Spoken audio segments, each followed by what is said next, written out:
Hello and welcome to Subject to Change with me, Russell Hogg. Today we're going to be reviewing the films 300, that's the one with Gerald Butler, and the Chinese film Hero, directed by Zhang Yimou. And both these films are set in ancient times, and most film review programs are frankly underpowered when it comes to understanding the history of times long ago. Well, today we're going to put that right. And to that end, my guest today is historian Tom Holland. He's written a number of highly acclaimed books on the ancient world, and not least Persian Fire. And that covers the wars between the Greeks and the Persians, including the Battle of Thermopylae, which is at the centre of the film 300. So welcome to the podcast, Tom. Thank you very much for having me. And I'm also joined by Agnes Callard, Professor of Philosophy at the University of Chicago. Her speciality is the philosophy of Socrates. So, maybe we can have some kind of an Athens-Sparta clash between Tom and Agnes. Some sort of a Peloponnesian war. Knowing Agnes, she'll probably find a goat track through the hills and take the discussion somewhere we weren't really expecting. So, hello, Agnes. Hi, Russell. And last but not least, we're joined by Agnes's son, Macabee. He blogs prolifically on ancient history and philosophy. So, welcome to the podcast, Macabee. Thank you. Okay, so I'm never quite sure how to start these things off, but maybe, Tom, you could just give us a bit of background on the history at the time of the film 300, what was going on around that time, and maybe lead into giving us your take on it as a movie. Well, I was terribly excited when 300 came out. It is notoriously, I think the word would be problematic, and perhaps particularly so at the moment with the backdrop of what's been going on in the United States, because 300... and more generally, the idea of Sparta as a model of how a society should organise itself is something that's kind of quite powerful on the alt-right. And at the moment, we have this phrase "molon labe," which means "come and get them," which is supposedly what Leonidas, the king of Sparta, in the pass of Thermopylae, it was his answer to the Persians when they arrived with their supposed millions in front of the pass to see this tiny Greek holding force, demanded their weapons. So it's an expression of it's cast as an expression of defiance in the face of overwhelming odds.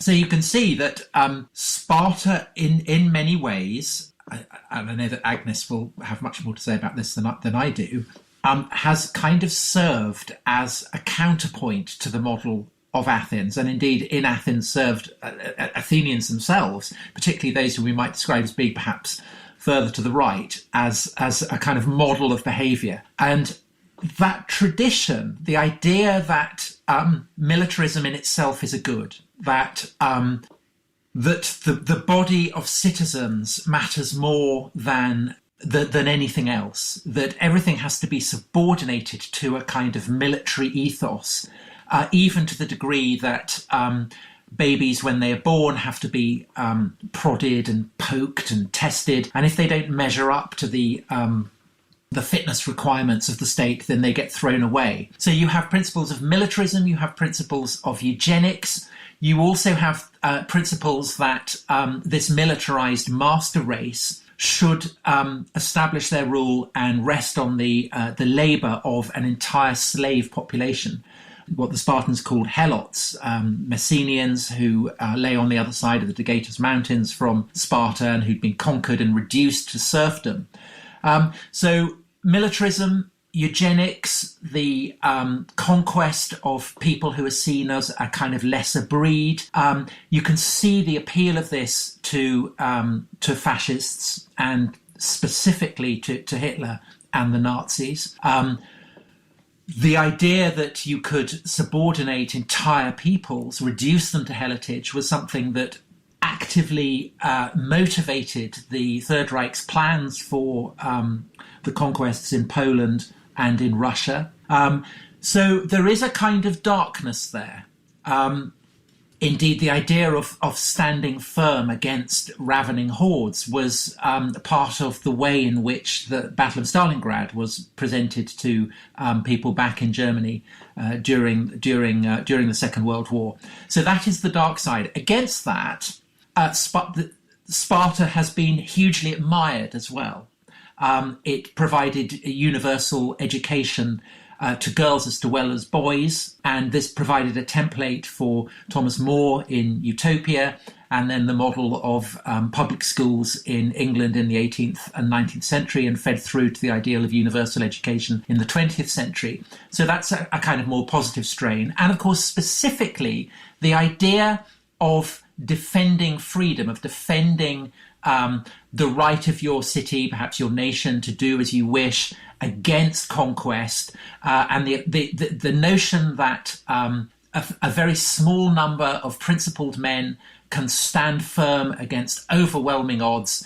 That is something that has inspired people who have fought and perhaps died for freedom.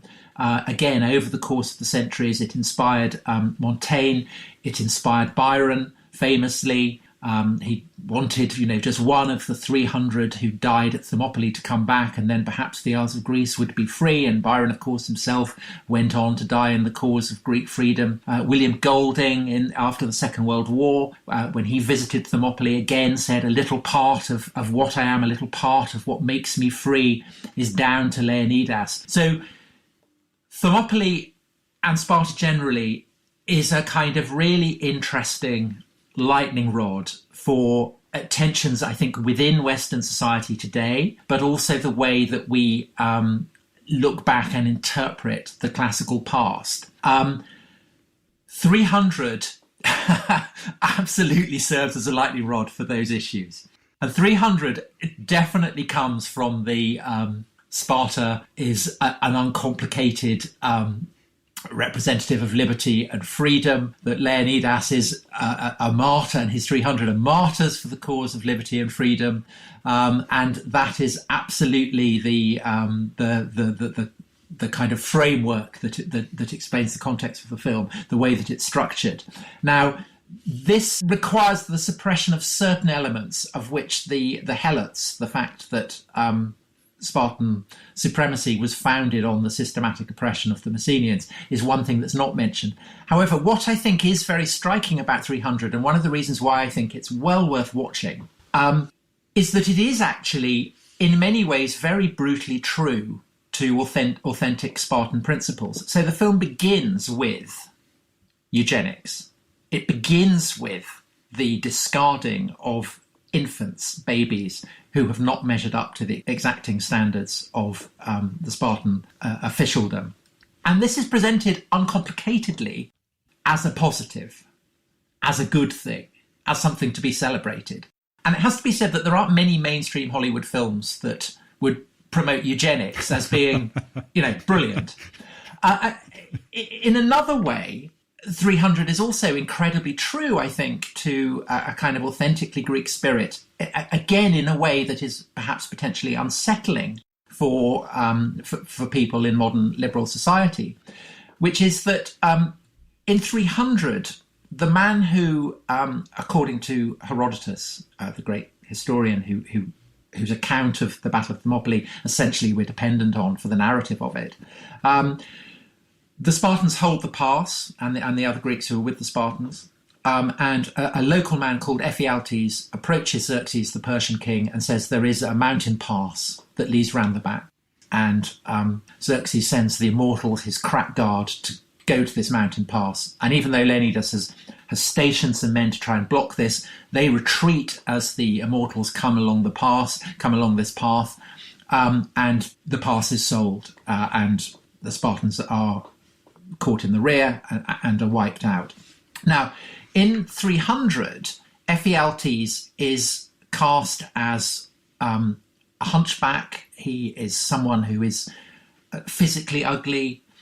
He doesn't measure up to the exacting standards of Spartan health. He dreams of becoming a Spartan warrior. He has the red cloak of a Spartan warrior. He has the armour.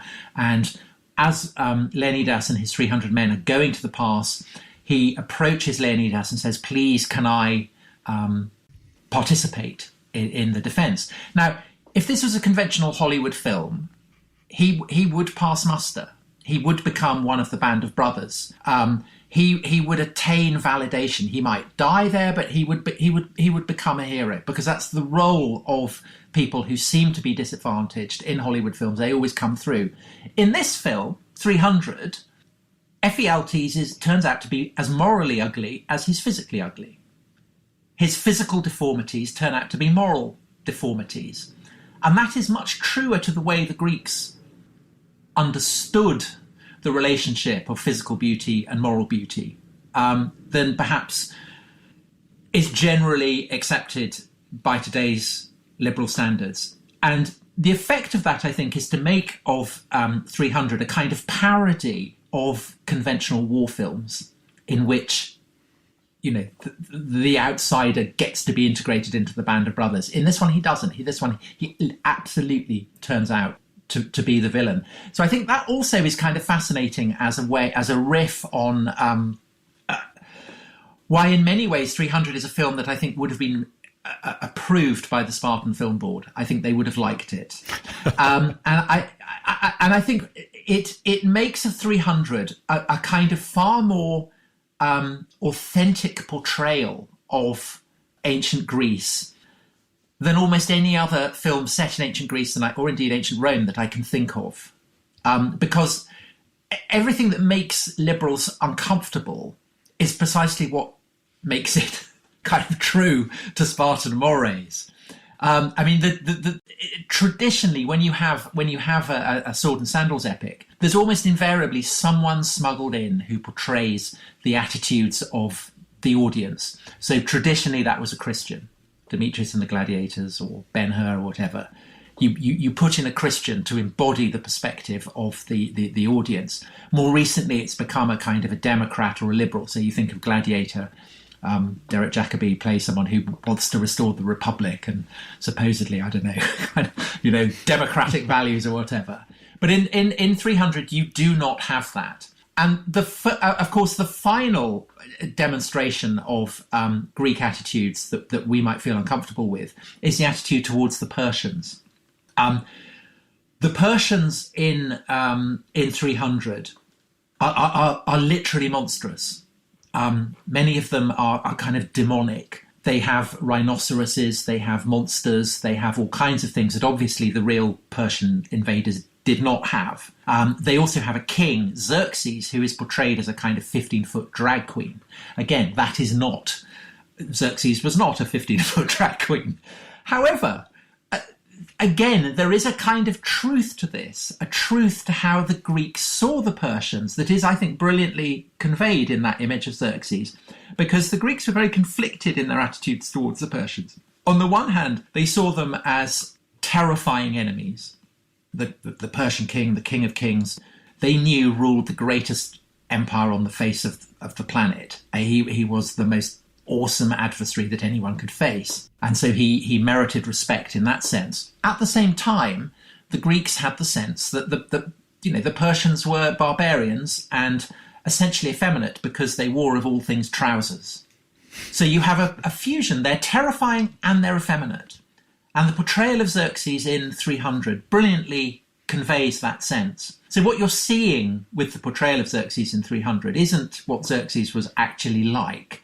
But I think it's very much, it's a cinematic representation of how the Greeks would have thought about the Persians. Now, of course, we do not have any Persian account of the Battle of Thermopylae, or indeed anything that describes the invasion of Greece. So there's an enormous yawning gap there, which means essentially that the narrative of the Persian invasion traditionally has always been presented from the Greek point of view, and that's absolutely what you get in 300. This is a Greek myth that we are getting. So the reason that I nominated Hero as perhaps a counterpoint to this is I think it gives us, as closest to anything that we'd find in contemporary modern recent cinema, a portrayal of perhaps how a Persian king would have portrayed how he would have seen the world, because Hero is a brilliant work of propaganda which casts the first emperor of China as someone engaged in a world historical mission which, through power, through force, through imperial expansion, will join the many and make of many one, which of course essentially underlying is kind of what underlied the way that the Persians saw their mission. Xerxes saw himself as someone who was charged to bring truth and light to where there was falseness and darkness, namely Greece. So 300 and Hero, I think, are kind of, on one sense, diametrically opposite, because you have the take of the Spartans and you have, as close as you're going to get, the take of the Persians. But at the same time, they are works of propaganda that enable you to understand how, in antiquity as today, different peoples had different perspectives on things. And also they remind us that it's almost impossible to arrive at a neutral, objective stance, even today, on these ancient civilizations, partly because we don't know enough about them. And therefore, the temptation is always to project our own values, our own assumptions, and to fill up the gaps, and to see what we do know about in the light of our own customs, our own values, our own mores. So I think that they are, both of them, completely fascinating films to watch and to contrast and compare. I was surprised watching 300 again.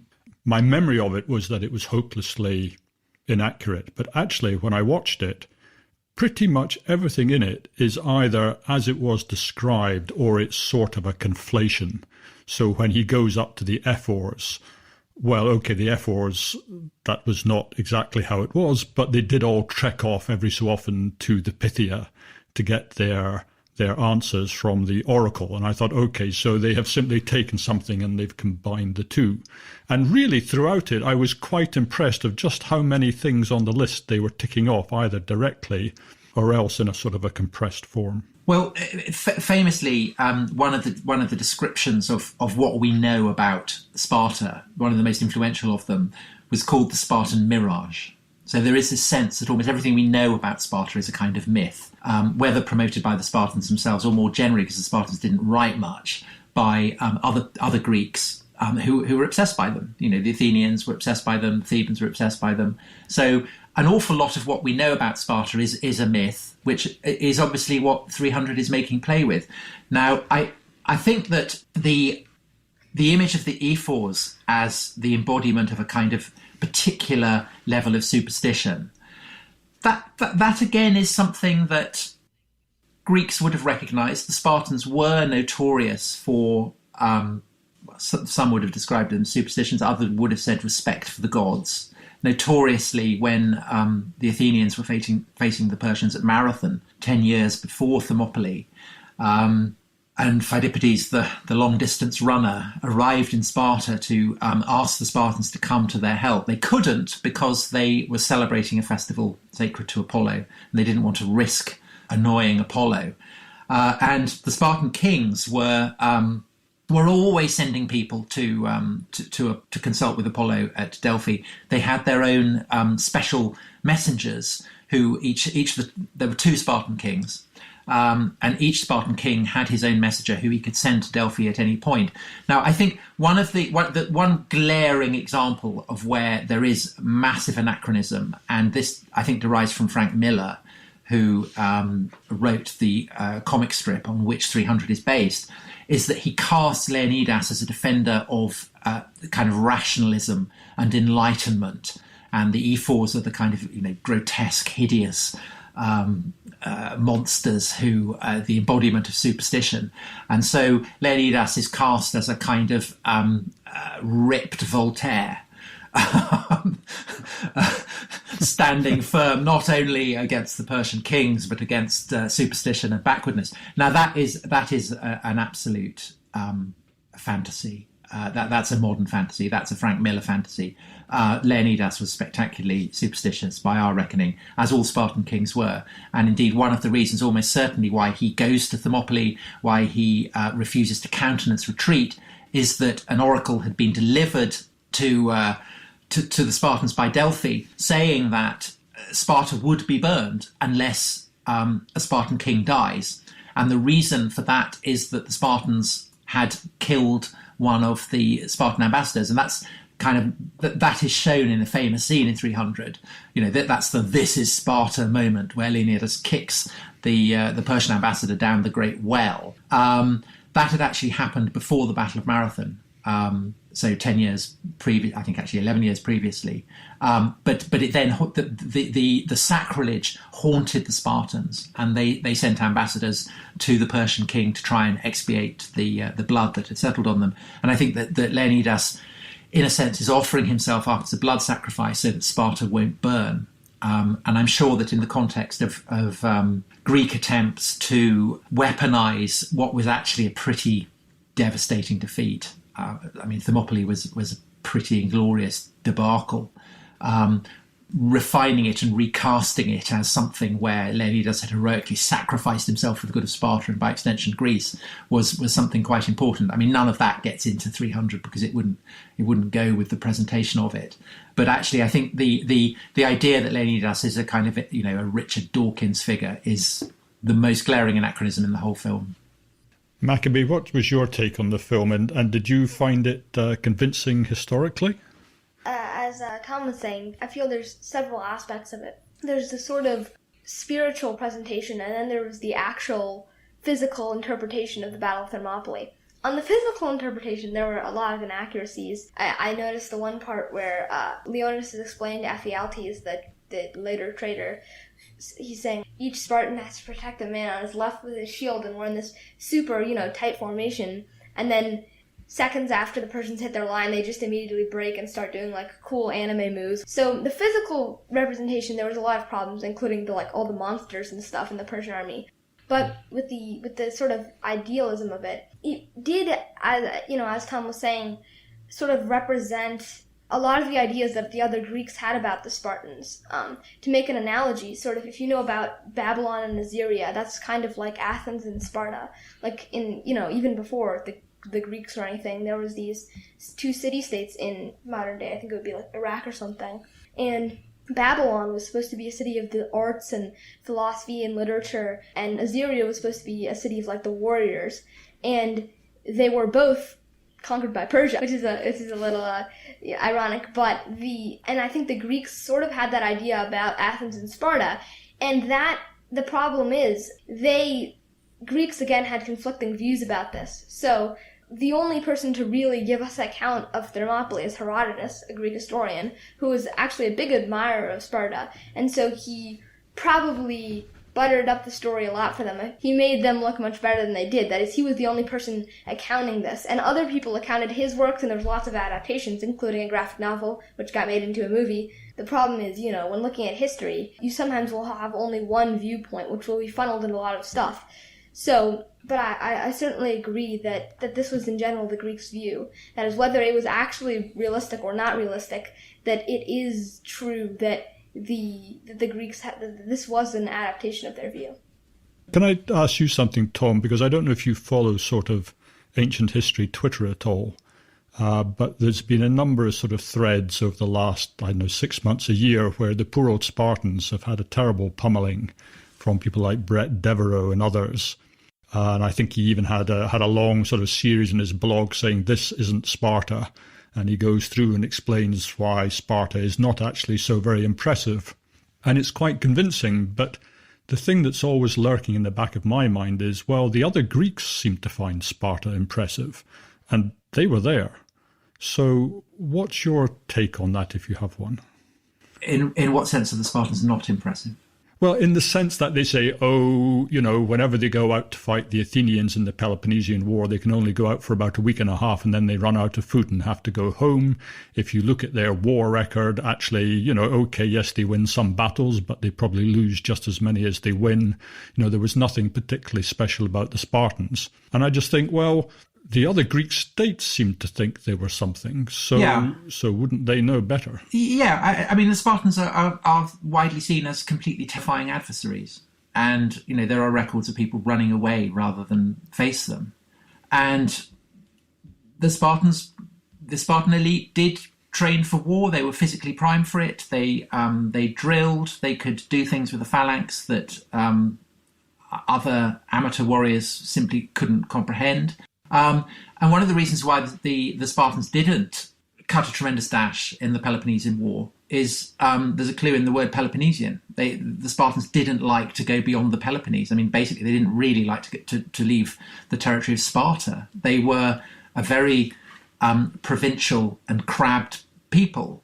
And one of the measures of that is that whenever a Spartan does get to travel abroad and to mix with other Greeks, they almost invariably go completely insane and they all start wearing trousers and guzzling wine and hoarding gold.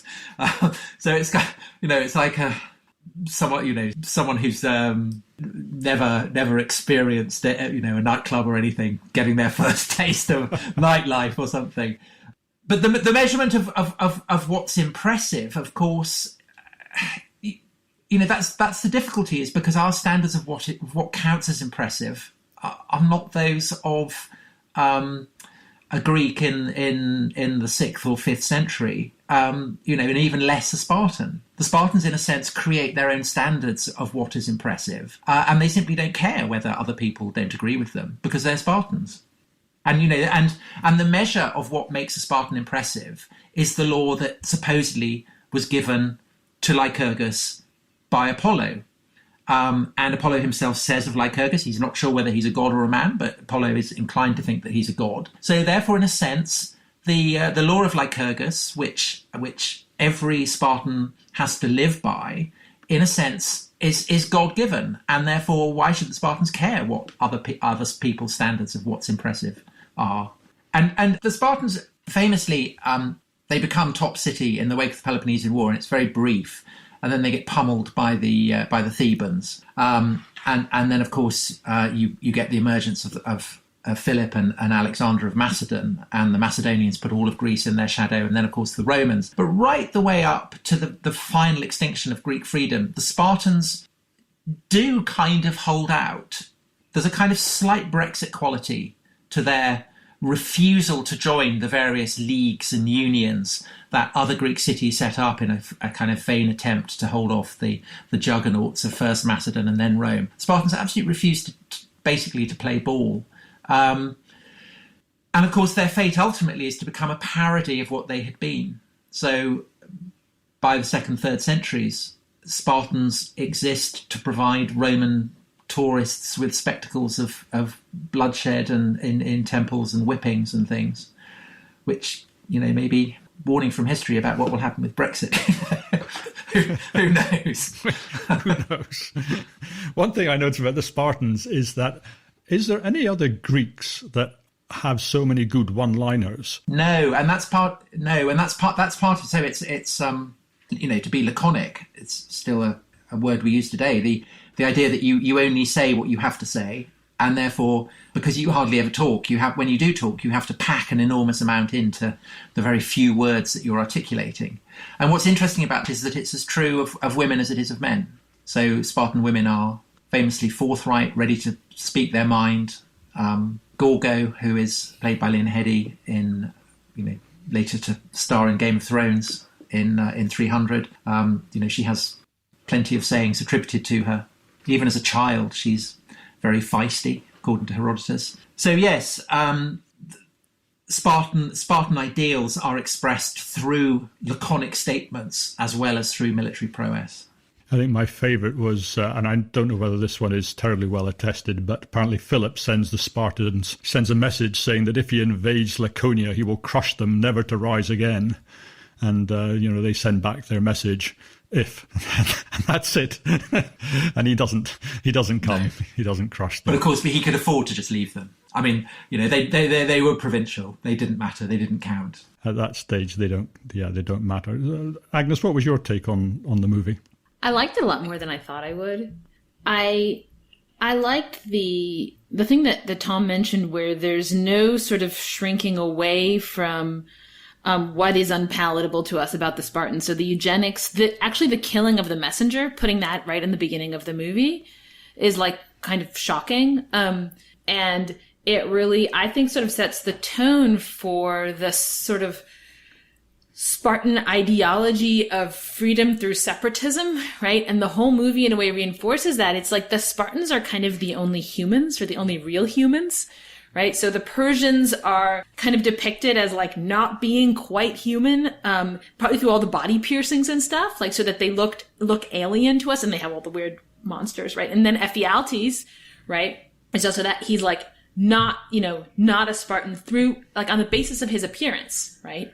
That's what Leonidas is going on. And so there's this idea that there's this small club, this like tiny little island of sort of humanity. And by humanity, I guess what I think the movie means is something like people who deserve to be free. So I think there's this thought that you have to earn your freedom. You have to, like, it's not just a matter of whether or not you're conquered. It's a matter of whether you are such as to be conquered or whether you are such as to stand up for yourself. And to me, it's very interesting that the movie puts that idea of a kind of being such as to be free or earning your freedom or deserving to call yourself free, something like that, connects that on the one hand with the separatism, with we're willing to kill messengers. We're not going to communicate with the Persians. We're not going to even really unify with that other, who are the other Greek? The Thespians. The Thespians, yeah. Like there's this, okay, you're with us, but you're not really with us. You're not real warriors like we are, right? So there's this very clear sense of like this small group of people who've sort of earned their humanity or earned their freedom through, and I think it's like in large part through a certain kind of attitude towards death, too, like the idea of like the beautiful death and the not shirking away from death. And so the thought, like the reason I think that's very challenging for us is that we think of all those things of being free and of being human as like something everybody gets for free, and you don't have to fight for it, and you don't have to earn it, and you don't have to be special, and you don't have to be good looking. They're also really good looking, all of them, right? They're really beautiful. So I think that like that to me is what's very challenging about it, and they're quite consistent in spreading that challenge through the whole movie of like the ideology that maybe only a small group of people could, through their sort of efforts and character, be such as to deserve to not be enslaved. I'd like to talk a bit, while we have time, I'd like to talk a bit about the film Hero, because and I was trying to pick up on something Tom was saying about how we look back on a film and how we interpret it, because the king, he's a real person, Qin Shi Huang. He becomes the first emperor of China. He conquers the 5 or 6 kingdoms or whatever it is and unifies them into a single kingdom. But historically, he was much hated down the ages in China because he had massacred Confucian scholars and he had burned the texts. And so traditionally, he was very poorly thought of. And it's really only in the 1900s that he starts to be rehabilitated because he's the strong man who's unified China. And the Maoists, they just love him. Yeah. Because he has crushed these people who need to be swept out of the way. And the only problem for the Maoists is that, perhaps he wasn't tough enough. And still, maybe it's not quite so much the case now, but even now with the current Communist Party, this idea of, our land, this one united nation, you can see how this plays into the ideas of Taiwan and into the ideas of Hong Kong and into the idea of the Uyghur. And I think it's the case that a lot of people were somewhat critical of the director for making this film because they felt it was somewhat propagandistic towards this notion of China. I mean, somewhat. It's like it's like saying Triumph of the Will is somewhat. Well, and then the same director, he's the guy who's chosen to direct the Beijing Olympics. So perhaps that was his calling card. Yeah. But having said that, as a film, I don't think 300 moved me in the least. I mean, I enjoyed it, but, I was doing my usual thing when there's a little bit of, violin playing or cello playing, the way, the beautiful soundtrack they have on Hero. I was, weeping quite cheerfully by the end of it. And I thought that was quite interesting for me because one of the problems with films is they can't do theatre very well because everything's real on a film in a way that in a stage set it's not. Once something becomes unrealistic inside a film, it quite quickly becomes ridiculous because it knocks you out of the sense that you're really there. But in the film Hero, nothing's real. The most absurd fights are taking place. People are flying through the air, bouncing off the water. And yet it's filled with moments that in the theatre, would take your breath away. It's a fantastically theatrical film. And at the same time, it didn't knock me out at all. And I found, the relationships between the various characters and the dilemmas they had genuinely moving. So I wondered if other people had had that same reaction to the film. I think that I disagree about the artificiality of a film being problematic in the context of 300, because I think that also is an incredibly artificial film. I mean, it's clearly trying to evoke the sense of a comic strip. So the way in which they, everything is artificial. Nothing is shot outside a green screen, and that in turn, of course, is evoking, I suppose, a hint of the way that Greek figures are portrayed on vases or friezes, but also it's alluding to the kind of Homeric idea of combat. So what Macabee talked about, the way in which at one point, one moment they're a phalanx and the next moment they're all fighting one-on-one, that's a kind of a rendering of the Homeric ideal of conflict, which is also there in Herodotus. When Leonidas dies, he tells us that the Persians and the Spartans fight over the body of Leonidas as the Greeks and the Trojans fight over the body of Patroclus, say. So I think there's kind of quite a, I mean, it's not moving, but I think it's rich, and there's all kinds of things going on there. And of course you get the same in much subtler. It's kind of like a kind of fascist Borges story almost. You have these multiple different perspectives. So the assassin in his Nameless in his first account is telling one story, then the King of Chin reinterprets it, then it gets retold again, so that the role played by the various protagonists within the story changes and shifts according to the person who's narrating it. But of course the overarching framework of it is, fascist is the wrong word, but authoritarian, ethnocentric, certainly, because the one thing for which, apart from the book burning and forging the Chinese Empire, that the first emperor is famous for, is building supposedly the Great Wall of China.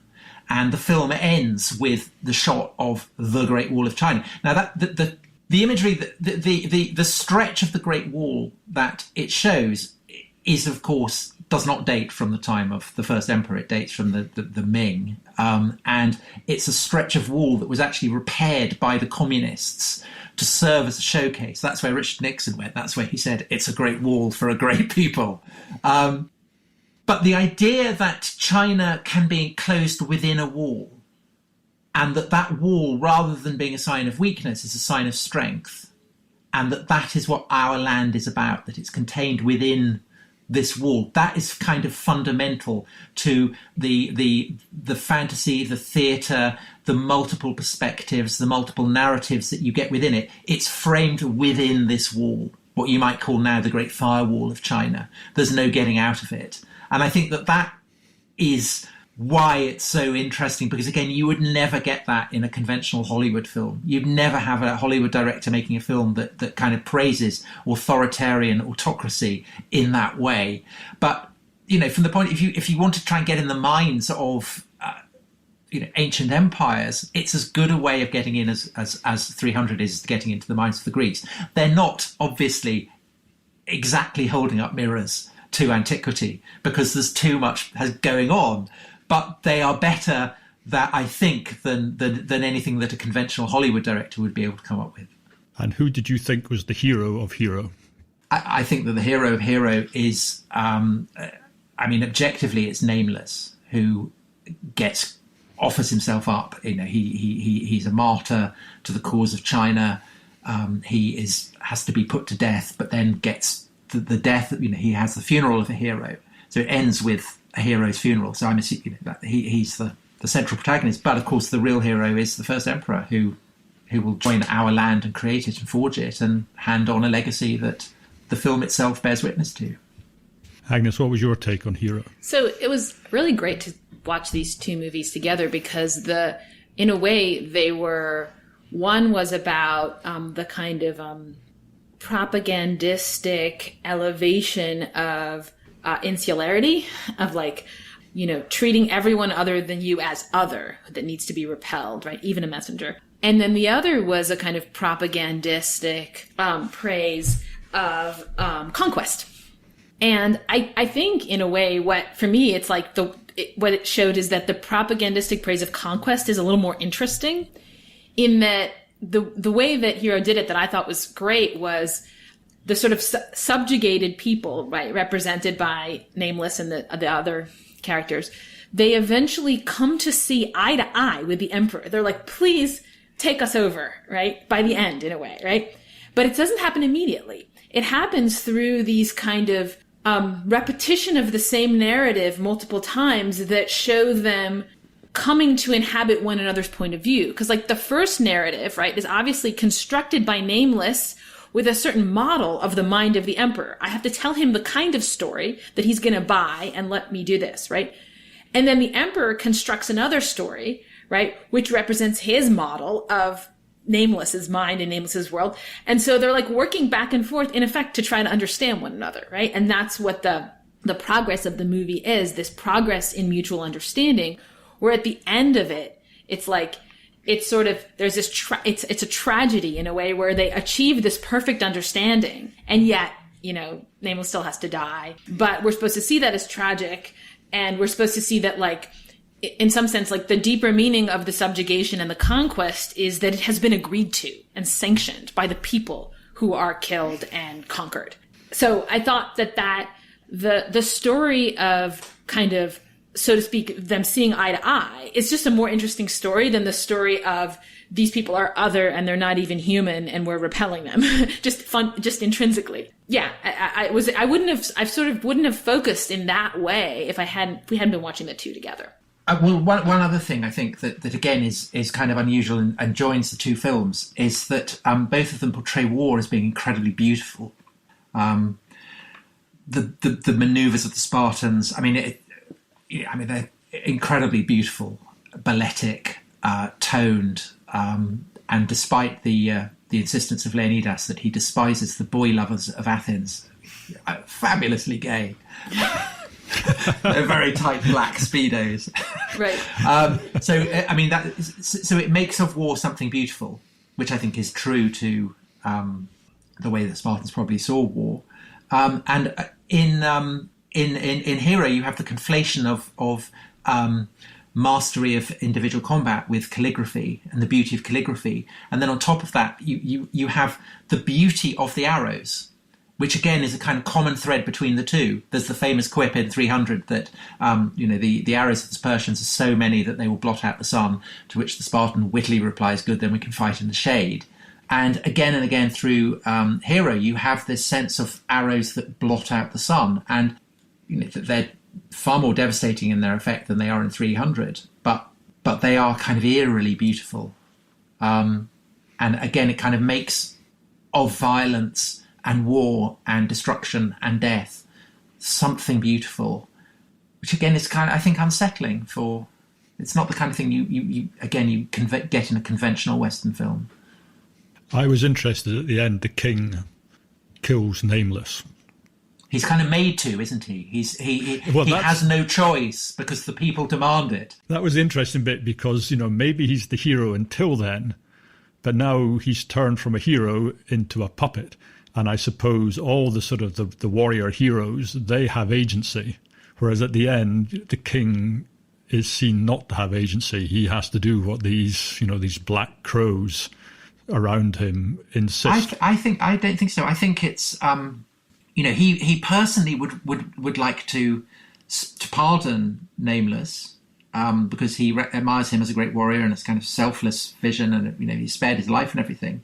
But he accepts that in the cause of China, people must die, and so Nameless in that case stands for all the many people who he will kill over the course of his career in conquering the other 6 kingdoms and sending them off to the effective gulag that is the northern reaches where the walls will be built. And of course, implicit in that is the idea that, the leaders of China may not want to kind of brutalize the Uyghurs or the Tibetans or the people of Hong Kong or Taiwan, but they've got to, because they're required of it by historical destiny and the greatness of China, I think. On 300, because this is just an historical question for you, Tom, nothing to do with the movie, really. When the Greeks and the Persians fight the great sea battle at Salamis, a large part of the population of Athens has been evacuated onto Salamis. And it just seems mind-bogglingly obvious that you send a few thousand troops ashore to start butchering them. And at that point, the war is over. And I never quite understand why the Persians don't do that. So I feel like there's something, because, the Persians aren't stupid, the Athenians aren't stupid. There must have been a reason. So what's stopping the Persians from doing that? Because the Greek fleet is still there. I mean, according to Herodotus, there are kind of various strategies are suggested by his lieutenants in the Council of War, and one of them is absolutely to send galleys loaded with soldiers to land on other, particularly the Peloponnese, because that would then immediately encourage the Peloponnesians to go hot-footing back. And another one is just to leave the Athenians, the Greek fleet where it is, and just let them starve. But the reason it doesn't is basically because Xerxes has travelled there. It's very, very late in the year. He wants to get out. He needs a victory. He wants a crushing victory. And the reason that he ends up committing the cardinal error of sending the Greek fleet, the Persian fleet, into the narrow straits, which effectively enables the Greeks to win, is basically, I think, because he gets scammed by Themistocles, who is the Athenian admiral who's the hero of the sequel to 300. Can't remember what it's called, but it's set around Salamis. And although the Herodotus' account, Aeschylus' account, the subsequent accounts are very, very muddled, and it's quite hard to work out exactly what happened with Salamis, it's pretty clear that there is a kind of psychological war, an espionage war going on, in which Themistocles is able basically to outsmart the Persians and to convince Xerxes that Themistocles is on Xerxes' side, when in fact Themistocles is playing a double game. Another question, another slightly random one. Did you get the sense in 300 that the ephors, I felt that was quite an anti-Semitic trope, these sort of leprous characters in their cloaks high up above, sort of ruling the world in secret, and there's all the gold, and that's all that matters to them. Yeah, maybe. Although I think that it's probably more kind of anti-Catholic. The kind of slight hint of the Vatican. I mean, it's anti-theocratic. It could be rabbis, it could be Catholic priests. They're embodiments of monotheism, which is equated with polytheistic superstition, and it's just generally the idea that to worship anything that isn't rational is folly and superstition. I think I didn't see it as being specifically anti-Semitic. It's a kind of Richard Dawkins nightmare of what religion is like. Agnes, what was your take on that? I mean, I didn't pick up on I picked up on it as being vaguely anti-religious, but one thing that I thought was important is that, once again, they're ugly. That's the movie's key to who are the bad guys. It's like the ugly guys, yeah. Right? And then that they're styled as representing this threat to Spartan autonomy. That basically because they can be bought by the other side, right? So you have this brief moment where it's shown that the Persian messenger has come and given the money to, and so the thought is not just superstition, but it's that anything that is outside of the city is something that threatens to enslave the city. All outsiders are just people who want to enslave you in one way or another, right, is the point of view of the movie. And so it's this kind of, that's why it's part of this kind of radical defense of Spartan insularity, insularities being the only defense against being enslaved. And that is one of the qualities about it that makes it fascist, or kind of hints at fascism, because it's a totalitarian impatience with anything that might appeal to the loyalties of the member of the Volk. So that's why the fascists the Nazis were hostile to organised religion. It's why, in a sense, the Concordat that the Nazis had with the Catholic Church was kind of seen by Hitler as a holding operation. It was almost a defeat. It was the only palliation of the totalitarian hold that the Nazis had. And so there is, I think that is a kind of an aspect of it that does make the ideology literally fascist. On that note, a lot of movie review shows don't say what people thought of the film, so I'd like marks out of 10, please, for 300 and for Hero. So marks out of 10, Tom. Well, I think as portrayals of antiquity, they both get very, very high marks from me. I think that they are the most accurate representations of antiquity that you're going to get, precisely because they are fantastical. So I would give them, for that, I would give them kind of 8, both give them 8. I mean, as kind of moral, they're very low. I'd give them 1. And as yum-yums of satisfaction? I enjoy both of them. They're both guilty pleasures. I'd give them 7. Okay. Agnes? I have a unified rating system, so Tom has multiple ratings. I would say I give 300 like a 6 out of 10 and Hero like a 7.5 out of 10. But I want to say that I expected to hate 300 and everyone told me I was going to hate it. So like I went into it being like, oh, I got to watch this thing for this podcast. It's going to be terrible. And like I positively liked it. So I was surprised. I found it extremely enjoyable to watch. And original, kind of visually original in a lot of different ways, gripping, and sort of morally original in some problematic ways. But like it didn't feel like there was like there are these tropes that were resisted, as Tom was pointing out earlier. And that made it interesting. Okay. Macabee, marks out of 10 for the 2 films? I would give, this is somewhat biased because 300 was just so painful. The battle sequences were so painful from a historical perspective, like how their shields were pure I won't get into it, but it was so painful that I'm going to have to lower my rating to like a 4 or something. That's 4 for 300. How much for Hero? For Hero, I actually really liked it, so I'd give that 7.5. Okay, I will give 300 7, and I will give Hero a 9. Oh. So, okay, well, look, thanks very much, everybody. And thanks, Tom. Thanks, Macabee. Thanks, Agnes. And hope to see you again in the not too distant future. Pleasure. Thank you all. Bye-bye. Bye. Well, that's the end of today's show. I hope you enjoyed listening. And if you did, please do join me for future episodes. Goodbye for now.